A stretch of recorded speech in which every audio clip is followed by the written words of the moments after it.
There was once a grocer who owned a handsome green parrot who sang sublimely and spoke most eloquently. The parrot was not only an ideal companion but also the perfect guard for the grocer's shop. He kept watch all hours of the day and spoke amiably with the customers, entertaining them and thus increasing the grocer's sales. One day when the grocer left the shop in the parrot's care, having gone home for lunch, a cat suddenly ran into the shop chasing a mouse, frightening the bird. As the parrot flew about in his effort to save himself, he knocked a few bottles of almond oil off the shelves, breaking them and covering himself and the shop floor in oil. Not long afterward, the grocer returned and found the place in disarray, the floor slippery with oil and the parrot perching guiltily in a corner. In the wink of an eye, the grocer lost his temper and hit the bird on the head with all his might.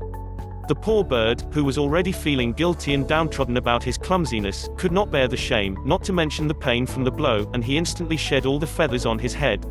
Soon after the almond oil incident, the parrot completely stopped speaking and singing.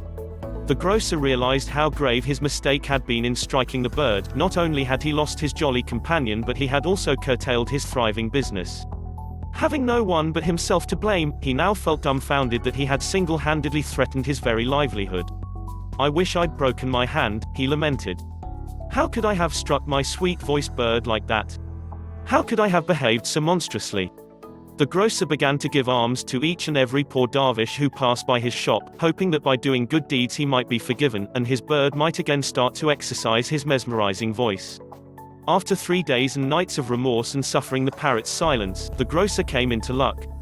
A bald dervish walked into the shop, and instantly the parrot began to speak. "Did you spill bottles of almond oil, too?" The handful of customers in the shop were amused and smiled at the parrot, who had innocently thought that the bald man had suffered the same fate as himself. "Darling little parrot," said one of the customers compassionately, "never equate one action with another. One must never compare oneself to others, even though they may appear to be the same on the surface. Truly nothing is as it seems."